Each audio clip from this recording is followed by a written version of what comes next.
हाफिज़ साहब, ज़बरदस्त किस्म का आज प्रोटेस्ट डे था जिसमें स्ट्राइक भी बड़ी कामयाब तरीके से हुई। आपका ख्याल यह है कि इस एहतजाज के नतीजे में हुकूमत टस से मस होगी, कोई बिजली के बिलों में कमी आएगी, महंगाई नीचे जाएगी या रोज़गार के मौके पैदा होंगे? नदीम मलिक साहब, देखें, इसके अलावा हुकूमत के पास चॉइस क्या है? मतलब क्या इसी तरह से पाकिस्तान के 25 करोड़ लोग जो है वो बेयारो मददगार घूमते रहेंगे, इसी तरह बिजली के बम गिरते रहेंगे, इसी तरह से IPPs के पेट भरते रहेंगे? ये जो 30 साल का ये सफ़र है ये जारी रहेगा और हज़ारों अरब रुपए हमारे सालाना उस पैसे को हम अदा करेगा, पूरी कौम अदा करेगी कि जो बिजली बनेगी नहीं और हम खर्ची नहीं करेंगे। या तो ये तय कर लें कि भाई इसी तरह से चलना, जो ये नहीं चल सकता। ज़ाहिर है कि अगर इसको रुख नहीं दिया जाएगा, पुरअमन सियासी मुज़ाहमत नहीं की जाएगी, हड़ताल नहीं की जाएगी, धरने नहीं दिए जाएंगे, और फिर हड़ताल के बाद तो अब हम मशवरा कर रहे हैं कि इस हड़ताल को 3 दिन की हड़ताल करें, हफ्ते की हड़ताल करें, इसलिए कि तंग आमद बजंग आमद, इसके अलावा ऑप्शन नहीं छोड़ा हुकूमत ने कोई। अगर ये सब नहीं होगा तो फिर अनारकी होगी, फिर फसाद होगा, फिर इंतशार होगा, फिर किसी के हाथ में कुछ भी नहीं आएगा। इसलिए हुकूमत पर दबाव पड़ेगा और पड़ना चाहिए। नहीं पड़ेगा तो उसके अगले स्टेप्स हैं जो हम कल ही मशवरा करके इसको इंशाअल्लाह करीब अनाउंस करेंगे।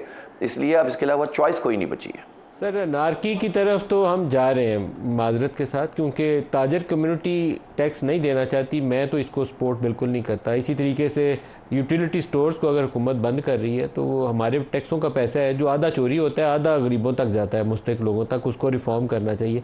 आपकी कॉज एक बारी दुरुस्त है, बिजली के बिलों के ऊपर काबू पाना, लेकिन उसके साथ 2-3 तो वेस्टेड इंटरेस्ट हैं जो साथ इकट्ठे हो गए। हाँ, देखें, बात यह है, देखें, ताजिर टैक्स नहीं देना चाहते। पाकिस्तान में इन हालात में जो हुकूमत का कंडक्ट है, इसमें कौन टैक्स देना चाहता है? जो भी टैक्स दे रहा है वो भी अपनी खुशी से नहीं दे रहा। ये करप्शन, ये लूट मार जो कुछ हुकूमत की है, लोग ज़कात अपने वक्त पे अदा करते हैं, बहुत सारे लोग ऐसे हैं, बहुत सारे लोग हैं खैरात करते हैं, लेकिन इस हुकूमत को टैक्स नहीं देना चाहते। ये खुद एक सवालिया निशान है। अगर आप टैक्स नेट सही करेंगे, आप हुकूमत का कंडक्ट सही करेंगे, आप FBR की करप्शन रोकेंगे। खुद FBR की रिपोर्ट में ये बात मौजूद है मलिक साहब कि 1300 अरब रुपए की करप्शन उन्होंने सिर्फ वो वाली की है जो नेट में लोग मौजूद हैं और उनसे इनकम टैक्स वसूल नहीं किया, रिश्वत लेकर उनको छोड़ दिया है। 1299 अरब रुपए, जिम्मेदारी से कह रहा हूं, इनकी रिपोर्ट में मौजूद है।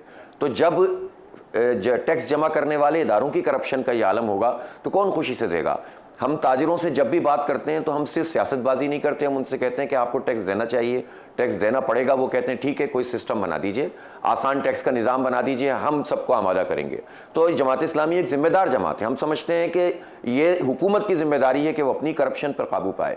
फिर बिजली के बिल का जो मामला है, अब इसमें जो वेस्टेड इंटरेस्ट हैं तो ये तो इनके हैं ना, हमारे तो नहीं है। आप मुझे बताइए कि जो शरीफ ख़ानदान और ये मंशा ग्रुप या इस टाइप के जितने इनके करीबी लोग हैं, जो बिल्कुल करीबी लोग हैं, जो इनके स्पॉन्सरशिप भी करते हैं बहुत सारी चीज़ों में, सिर्फ उनकी कैपेसिटी पेमेंट अगर ये कौमी ख़जाने से अदा ना करें ना, तो बिजली के बिल सिर्फ 14 रुपये 2 महीने के लिए नहीं, पूरे पाकिस्तान के लिए, और कम से कम 20-25 रुपये यूनिट कम हो जाएंगे। सिर्फ शरीफ ख़ानदान की IPPs और उनके पसंदीदा तरीन करीब तरीन लोगों की IPPs की कैपेसिटी पेमेंट ये ख़त्म कर दें, इतना फ़र्क पड़ जाएगा। ये अपनी अयाशियाँ नहीं कम करेंगे, ये अपनी गाड़ियाँ छोटी नहीं करेंगे। शहबाज शरीफ के बेटे के पास एक पावर प्रोजेक्ट है जिसका नाम है चन्योट पावर, और उसको भी पेमेंट्स आ रही हैं, मुझे मालूम है इस बात का। इसी तरीके से और बहुत तगड़े लोग हैं जिसमें आपने एक का निशानदेही खुद ही कर दी, मियाँ मंशा की हैं, कई और लोगों की हैं, दाऊद ग्रुप की हैं।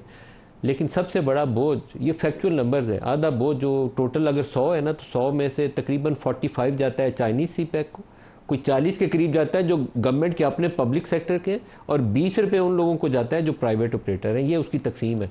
तो हुकूमत तो खुद सबसे ज़्यादा हमसे वसूल कर रही है। रिफॉर्म करने के लिए कोई प्रोग्राम होना चाहिए जो इनके पास है नहीं है। ये हर चीज़ के लिए कहते हैं IMF ने कहा, ये करने पे कुछ आमादा नहीं है। तो there should be program, proper proposal. खाली सड़कों पर एहतजाज से कुछ होगा नहीं। नहीं, मैं बताता हूँ आपको। देखें, चाइना से जब ये बात करने जाते हैं ना, और ये अपने हिस्से का काम करके नहीं जाते, तो फिर जाहिर सी बात है कि बात आगे बढ़ती नहीं है। पहली बात तो ये है कि चाइना हो, जापान हो, अमेरिका हो, हर एक के साथ इज्जत और वक़ार और अपनी सॉवरेनिटी के साथ बात करनी चाहिए। अगर चाइना और है कि हमारा जो है वो दोस्त है और हिमालय से ऊंची और बहरुल काइल से गहरी हमारी दोस्ती है, तो ये दोस्ती जो है वो दोस्ती भी है और स्ट्रेटेजिक पार्टनर भी हैं हम। आपको इल्म में नहीं है कि बलूचिस्तान में इस वक्त जो मिनरल्स निकल रहे हैं वो बहुत बड़े पैमाने पर चाइना जो है हमसे ये रॉ फॉर्म में हासिल कर रहा है। क्या चाइना का ये इंटरेस्ट नहीं है कि वो ये हासिल करे? जबकि हमें तो वैल्यू एडिशन करनी चाहिए थी, हमें इंडस्ट्री वो लगानी चाहिए थी जिससे रोजगार भी मिलता, बहुत से मसाइल और भी हल होते कि जिसके नतीजे में जो रॉ फॉर्म में आप सेंडेक और रेकोडेक से चीज़ें लेकर डायरेक्ट एक्सपोर्ट कर देते हैं, वो अगर वहीं पर वैल्यू एडिशन होती तो पाकिस्तान को बहुत ज़्यादा फ़ायदा होता। तो ये तो बहुत सारी चीज़ें ऐसी हैं जो काबिल अमल हैं, जो इनकी नालायकी की वजह से और नेग्लिजेंस की वजह से और जो ये कॉम्पिटेंट नहीं होते उसकी वजह से ख़राब होती हैं। जमात इस्लामी कभी भी ऐसी बात नहीं करेगी जो हवाओं फिजाओं की हो। मैं तो आपको बता रहा हूँ ना कि अपनी करप्शन ठीक करें, अपनी अय्याशियां कम करें। ये जागीरदारों पे टैक्स क्यों नहीं लगाते बड़े बड़े? सिर्फ 2% ऐसे जागीरदार हैं जिनके पास 20% से ज्यादा लैंड है, कल्टीवेटेड लैंड, सिर्फ 2%। इन 2% का आलम यह है, बल्कि तमाम लोगों का आलम यह है के खिलाफ इस तमाम महंगाई के दौर में जब हम चाहते हैं कीमतें नीचे आ जाए, शुगर मिल वालों ने पहले मुतालबा किया शुगर एक्सपोर्ट करने के लिए, हुकूमत ने उनको इजाज़त दे दी। अभी लास्ट ECC मीटिंग हुई है, उन्होंने फिर मुतालबा किया हमें 1 लाख टन एक्सपोर्ट करने की इजाज़त दी जाए, हुकूमत ने फिर उसको इजाज़त दे दी और साथ ये भी कह दिया कि रिटेल प्राइसेस का शुगर मिल्स के साथ कोई ताल्लुक़ नहीं है। तो जहाँ इंटरेस्ट प्रोटेक्ट करने हैं सरकार ने वहाँ कर रही है, जहाँ नहीं करने नहीं कर रही। तो आपको इन इशूज़ को उठाना चाहिए। शुगर की कीमतें 5-7 रुपये गिर जाती तो शायद गरीब का भला हो जाता, वो हमारा मुफाद नहीं है। लास्ट क्वेश्चन एक पूछ लो आपसे, आपका आइंदा की हिकमत अमली क्या होगी? देखें, हिकमत अमली ये है कि सजेशंस भी हमने सारी दी हैं। ज़ाहिर है कि इन्होंने हमारे साथ एक एग्रीमेंट भी किया है जिसके 20 दिन गुजर गए हैं और हम ये चाहते हैं कि हुकूमत ज़िम्मेदारी का मुजाहरा करे और इस एग्रीमेंट पर अमल करे। और हम ये चाहते हैं कि ये इन्हें बिजली की लागत के मुताबिक कीमत का तयन करना चाहिए बिल में, बजाय इसके कि ये सारे के सारे टैक्सेस और ये पूरी कैपेसिटी पेमेंट हमारे सर पे मार दें। कहाँ कहाँ से कम हो सकता है वो हम इनको बता रहे हैं। ये अगर सूद के रेशो को, हम तो सूद की पूरी एलिमिनेशन चाहते हैं, लेकिन ग्रेजुअली इसको कम कर दें। अगर ये 14% पे भी इस वक्त ले आएँ तो 2-2.5 हज़ार अरब रुपए बच जाएंगे। ये कहेंगे फिर बैंकों का क्या होगा? इनका रिजर्व रेशो बढ़ा दीजिए, 5% से 25% पे चले जाइए।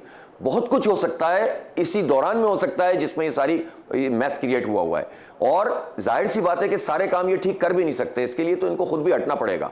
इसके बगैर मसला हल भी नहीं होगा जब तक ये हुक्मरान तबका पूरा का पूरा हम पर मुसल्लत है।